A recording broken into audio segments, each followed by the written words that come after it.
Welcome to the Confidence in Singing podcast, where you can reclaim your voice and rediscover the joy of singing. I'm Aideen, and my guests include singers and voice experts who share their insights and journey to encourage singing for health, happiness, and fun. To support this podcast and join the Confidence in Singing community, just click on the Patreon link below.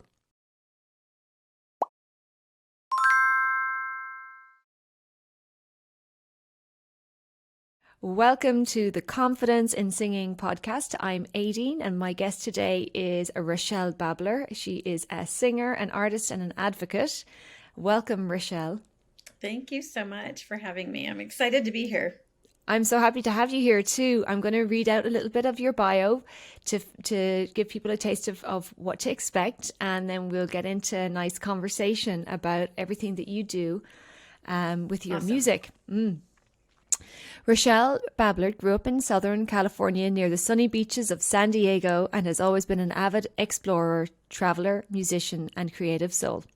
At the height of her career in forensics in 2017, she quit her job cold turkey to pursue her why, which is to empower others to consciously advocate through story, on stage, or through music, so that they can heal, inspire, and unite the human collective.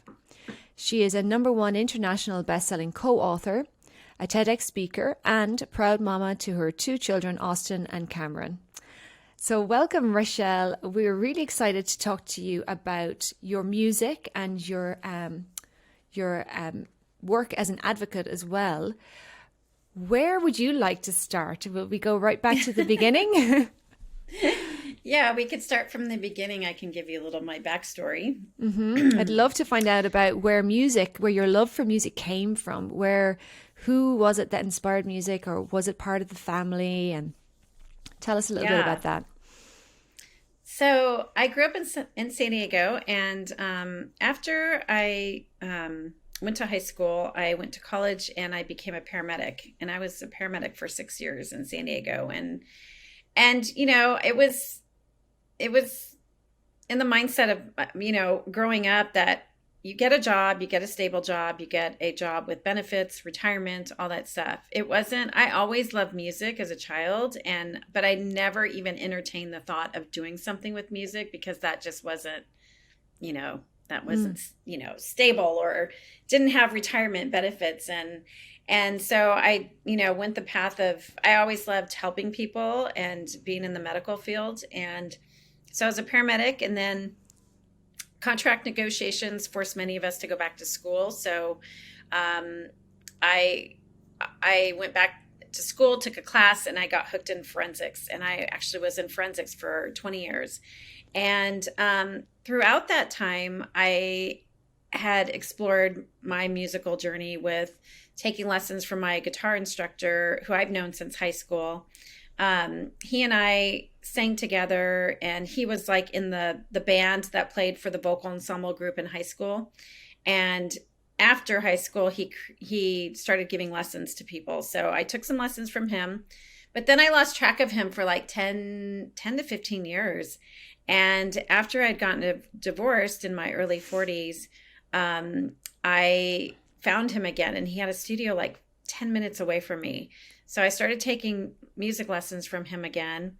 And then, he kept asking me when we would have lessons, he's like, you need to start writing some songs. And I was like, and I look at him like he was crazy, because I'm like, I don't know how to write songs. Like, I'm not a, I'm not a songwriter. And it's funny because in my early 20s, there was a time where I would write out songs just for the fun of it. And, looking back now, I'm like, and he's told me, he's like, your true calling was to do music and songwriting and stuff. And so, fast forward, I'm in my 40s. He keeps asking and asking. So I finally start to write some songs, and lo and behold, some songs came out. And then we started, collaborating together. We have this like synergy that's, I think it's magical. Like, I write the lyrics, and he helps put the music together. And I can tell him, like, Mark, I want, a cello on this, and I want fiddle on this. And he knows how to put it in the flow of the story of the song. And it's really, really fun. And so my musical journey really started when I was a child in the choir at church, doing the bells and singing. And then I was in this other group as a teenager in church called Heaven's Light. And, and then it's always been a part of me, but I just never really thought that it was something I could do for a career. Yes, and I think that's the case for so many people. And I'm Yeah. sure that's part of the reason why you went straight into, the medical field out of school. Were your Yep. parents encouraging about music when you were a kid, but then you were getting mixed messages about it as a career, or what was it like as a kid for you? I think it wasn't more of my parents. My parents were more of like, get a steady job, get something that has good benefits or retirement. My dad was in the Navy. So my mom was a homemaker. She stayed home. And I think more so in high school too, just there was that stigma of artists the artists were just kind of like free floaters. And, there wasn't any, nobody really took them seriously. I mean, at least, the ones that was around, it wasn't, something that you would do for a career. And so, looking back, I wish I would have, kind of stayed with it, but it all, our divine timing and our journey all happens the way it should. Like the way it is right now is like perfect. And Mark and I collaborating, it's just so much fun. So yeah, it just wasn't really on my radar. I didn't really ever think I could do that, Yeah. as a Yeah. career. Well, it's just so interesting to hear where you came from. It sounds like you had opportunities to do music in high school that were very rewarding as well. Yeah. Yeah. And, I think because I sang as a little kid, and in church and in high school, I did solos in front of the whole high school, and people look at me and they're like, wow, I can't believe you did that. And I'm like, I can't believe I did it either. But I just think because I was around music growing up, it was just natural for me, even though I didn't feel like I had the best voice, I just really enjoyed doing it. That's wonderful that you got back to it again. I'm so pleased. And did you find working with the guitar and singing with the guitar different to singing like standing up in front of people? Did you find using the instrument of the guitar helpful, or kind of a bit like a juggling thing for you? So when I first started playing and singing, it looks way more challenging than it is when you watch somebody. Like to actually start strum and sing and put emotion into, you're really wanting to put emotion into the song, but you're concentrating on playing the guitar. So it took a while for me to really get comfortable with the guitar and me feeling like everything was all one, versus like I was singing and I was playing guitar.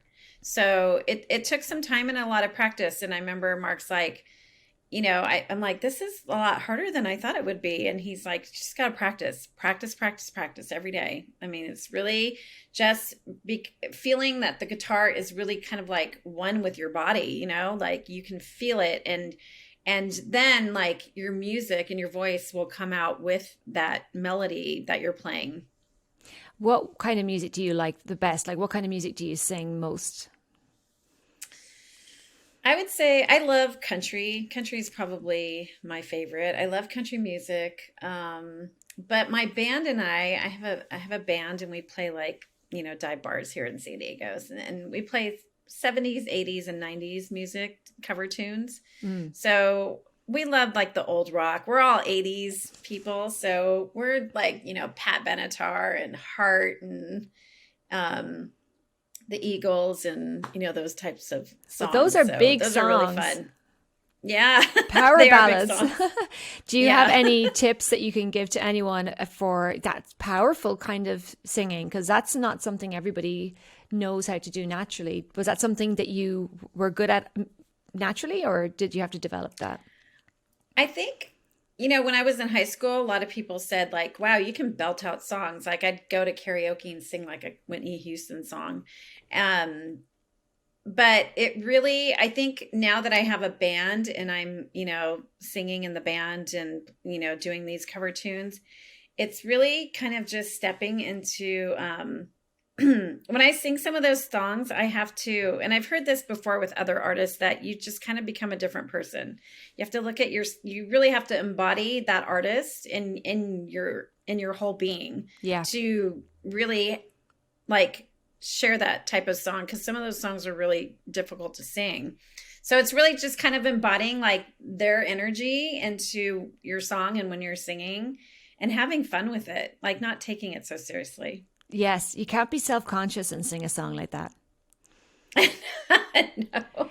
You have to throw yourself into it. And I know from the study that I've done on, because it's not my natural way of singing is a little more sweet and kind of more pure than strong, something that I've only learned how to do in the last few years. But it's a very physical type of singing.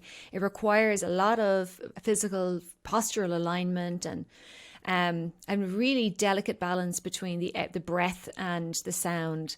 So it's lovely that, and like that, most people who do it figured out how to do it as a kid. Do you know what I mean? And they didn't learn it later. So it's really cool. I'm just so excited I have to get down to San Diego and hear you. I know this is going to have to happen. So did you have any confidence issues as a kid around music? Oh gosh, yeah. There's always that person that was in your group that was so good or so much better, or, didn't crack their voice, or just, was pitch perfect all the time. And, there was a lot of comparison growing up and in those groups of, that I'm not as good as them, or it didn't come naturally to me. I had to work at it. And that was, certainly, especially when I got into high school, because, things socially are just a bit more challenging, and you're just really going through your own personal thing of finding out who you are, and, judging and all that stuff, limiting beliefs of not feeling like you're worthy enough. And so those things certainly like came into play, I think, when I was growing up. And then when I got into my 40s, then I was just like, I don't, you get more wisdom and you get to a point where you really don't care about about those things anymore. So now it's a lot of fun, because I don't care about, there are times like my band and I will play, and I'll be like, oh man, I totally messed up that song. And like somebody else will mess up the song, and we just laugh about it. Like we don't even it's not a big deal. I like that approach, because I think more people would get involved and would do more music if they took things a little lighter. And there is obviously there is a place for very pure and very perfect music, but we need music in our everyday lives, and we need average, ordinary people to be participating. And if we're too perfectionist about it, we don't even go there. Yeah. And that's, the thing, I work with clients, who are speakers and stuff. And the thing is when you do make a mistake, or when you crack your voice, or when it really connects you to other people, because they look at you as like, oh, they're not perfect, like we're not perfect beings. And when you are trying to be this perfect person, or performing in a way that's not really authentic, then, you're not connecting to the people that are watching you. So we just go have fun, however it shows up. If it's that we were on the wrong key playing guitar or whatever. I had my capo on the wrong fret playing this song, the entire song. And my guitar player next to me kept looking at me, and I'm like, something sounds really off. And then come to find out my capo was on the wrong fret. That's not good. That's definitely not good. Or the guitar being out of tune as well. That's really important that we get those things right. But yeah, you have to let it go. I remember singing a song. I sang "Make You Feel My Love" by Adele with a jazz guitarist, and because the chords were being played in a very open way, I came in and sang a part of the song in the wrong place. I sang the bridge, or I skipped the bridge and went straight to the chorus or something. And afterwards I was like, oh, thank God it sounded jazzy, because people would just think it was me trying to be extra cool and jazzy. So I just They're like, wow, she's really making it her own. she's making it her own, exactly.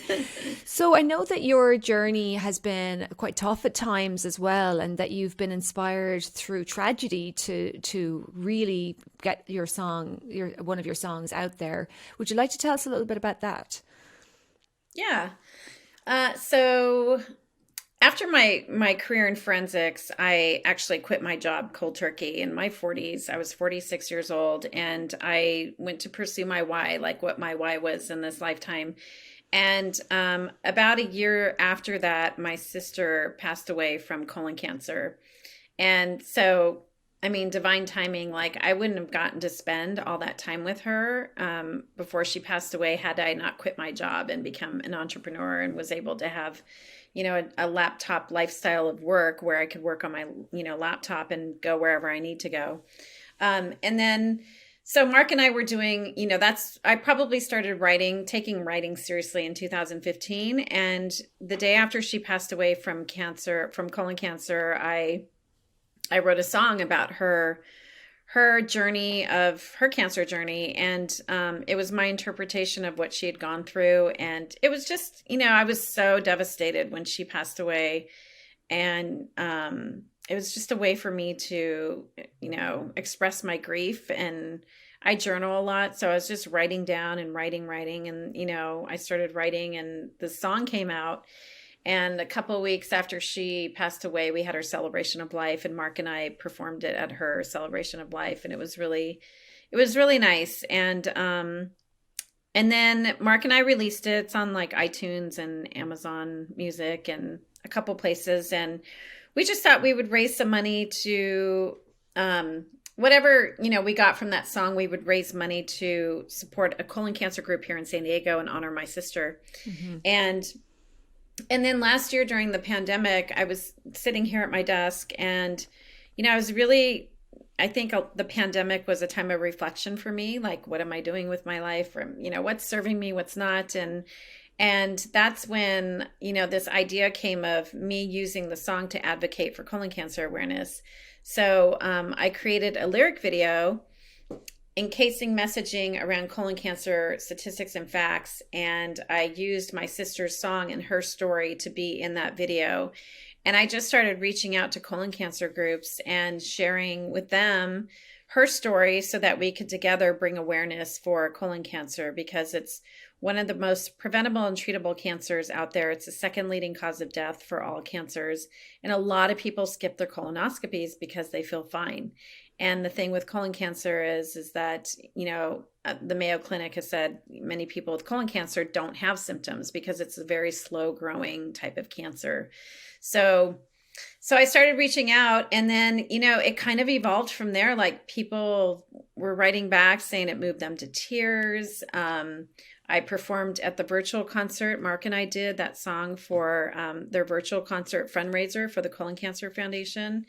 And then that is where my idea for the TEDx stage evolved. I wanted to share with others how they could advocate for something through music, because music is so powerful and advocating is powerful. And you put a story, in a song, and then you wrap that with the cause, like whatever cause it is that you're advocating for, then it really can make a bigger impact, I think. And I saw that with what I did with my sisters and reaching out to colon cancer groups. So I shared that on the TEDx stage last October. And, I've been an advocate not only for my sister and for others. And, I have a medical background being a paramedic, which is great because I know a lot about the body. But in 2008, I was diagnosed with a brain tumor and had to advocate for myself too. So advocating, I feel, has always been a part of my journey. I think music and advocating are the two things that, really embody who I am and what's always been a part of me. So now, fast forward 20, 30 years after, what am I going to do in life in high school? I'm combining those two things together to help others, make a big, make a big impact on the human collective. What's beautiful, I mean, it's so powerful, because we know that songs affect us differently than spoken word. Yeah. We can say things through music that are very hard to speak out loud, and they can really help us as well from an emotional perspective, because music helps bring us deeper into our heart space. So, I mean, anything that helps, it's almost like a healing process as well through song, but it's also, Yeah. it's about raising awareness through song as well. Yeah. Yeah. I mean, we've all experienced it many times being at concerts or venues where you have a group of people together and they're there, really all united through music. It doesn't matter what your religious beliefs are or your political beliefs are or anything. That is not even considered, because you're all there for like the music and the experience. And so music can, I think, really hopefully shift the way we look at certain things, where we might be more open to other people's causes or whatever it is that their perspective is on something that we might not really see. So I think combining the both is just a powerful tool. Definitely. You mentioned that you had a brain tumor, correct? Mm-hmm. Would you Yeah. like to tell us that story of how you had to advocate for yourself in that situation? Because I feel like situations like that, and who end up in those situations obviously have to take a very strong stance with their medical providers. And haven't heard a lot of Yeah. stories of anyone dealing with that. So I'd love to, if you don't mind, tell us a little bit about how you got the strength, and how you followed what you felt within you that needed to happen. Yeah. Yeah. So I was pregnant with my second child, and at the end of my pregnancy, in my third trimester, I was having very severe vertigo. I was having dizziness. Just these dizzy spells would come up, and it would like take me to the ground. So I went to my doctor. I was like, I'm having this really bad vertigo, and they're like, it's probably like all the swelling in your body right now, because I was like ready, 2 weeks from like a few weeks from having my baby, and they said, once you have your baby, all that swelling will subside and it'll probably go away. And so I had my daughter, and, several weeks after having her, they didn't go away. They got worse. And so I went back to my doctor. I'm like, something's wrong. Like, I know something's not right. Like, I've never had this before. And so she sent me to an ENT, a ear, nose, throat doctor, and they wanted me to go to physical therapy. And I said, no. I said, I want an MRI. And I just intuitively, I knew something was wrong. And, this is the thing with our bodies. We've lived with our body our entire life. So we know our body better than anybody else. So when you feel like something is wrong, it's okay to tell the doctor what you want. They're there for us. So I think there's this perception of, the person in the white coat standing in front of you is whatever they say you have to do. And that's just not the truth. When you feel like there's something that's not right with you, you need to speak up and advocate for yourself. And I remember sitting with him, and he didn't know I had a medical background, but and I knew my body, and I said, these are the reasons I think I need to have an MRI. And we kind of like went round and round, and finally he agreed. And I had my MRI, and then they found the brain tumor. And I'll never forget him calling me saying, well, we actually found something. And I thought, maybe next time he'll listen to his patients a little bit more, because, the doctors, and I'm not trying to down doctors at all. There's amazing physicians out there, but they don't spend enough time with the patients. It's just like you get one, and they're thinking about the next person. So, it's really like listening to yourself and speaking up, and just not even like being confrontational, but just asking questions like, well, why can't I? Or this is what I'm feeling. I've never had this before. And kind of really sharing what your experiences is, so that they'll, really listen to you. And then, after that led to a year-long journey of, kind of waiting to see what was going on with the tumor. Most of the tumor that I had was mostly benign. They're rarely malignant, and they go off the growth. And mine ended up growing really fast, a lot, in a short period of time. So that's what their concern was. So then I needed treatment. And then when I found out what treatment I wanted, because I did a lot of research on it, because it was 1% of all brain tumors, is very rare. And my insurance company denied it. And so then I had to advocate for myself to get the treatment I wanted. And I did. I did all the research, put my case together, and I gave it to an attorney, and we ended up winning. So, there's always a way to get what you feel is best for your body to get it done. It's just being persistent and, really being vocal about it and speaking up on it. Which all comes back to, knowing that your voice has value, and that I feel like that hierarchy thing that you're talking about, where the person in the white coat is seen as more knowledgeable when you're actually the person living in your body and you're experiencing those symptoms. Yes. So there's a lot of wisdom in that. And thank you for sharing that story. Yeah. I wanted to kind of ask you if singing has had any surprising effect in your life. Has it done anything you weren't expecting it to?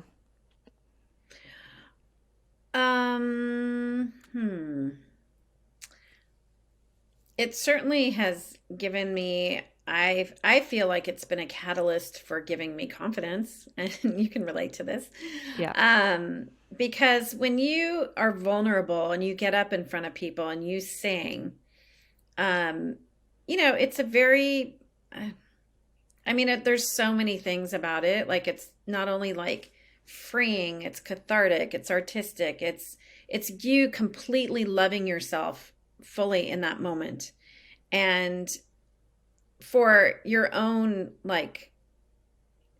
personal growth, I don't even know what there is out there that you could do more than, when you sing, that really helps you to really step into who you truly are and loving all that you are. So singing for me has been, it's been a lot. It's been a teacher. It's been confidence. It's been creative. It's been expansive in many ways. And it's been fun. Like, it's just fun. Like, who doesn't love singing in their car or in the shower? It's like, why aren't we all singing like that all the time? Like, why do we hold it for like certain places? Like, my daughter gets in the shower and she sings the whole time. And she comes out and she sings too, and it annoys her brother. But like, there's times and spaces where like we feel comfortable, like really sharing ourselves, but we don't. And when we step out of the car, when we step out of the shower, it's so interesting to me. Yes, it really is. It's, I definitely think there's something to that, where gaining or preparing or, deciding that you're going to sing outside of that space on your own takes a certain amount of self-confidence, and it takes you on a journey of personal development, because to believe that your voice is valuable enough for someone to sit and listen to you for like 3 minutes straight is takes a certain amount of self-belief. And I believe everybody needs to believe in themselves, because we are all the only person in our own skin. No one can replace me, can't replace you, Rachelle, can't replace any of you who are listening. No one else can be who you are right now.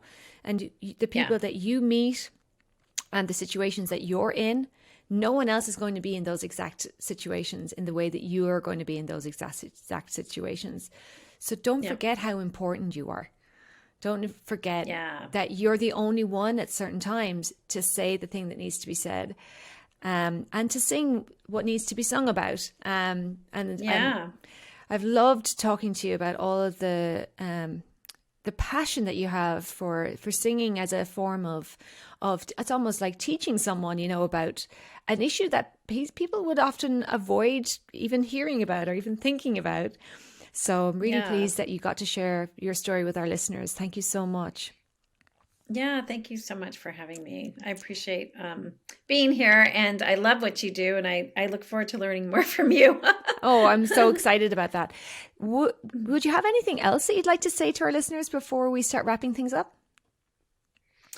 The only thing I could say is, being through what I've been through, like, going through my brain tumor and seeing my sister pass away, like, don't let life go by without you taking a chance.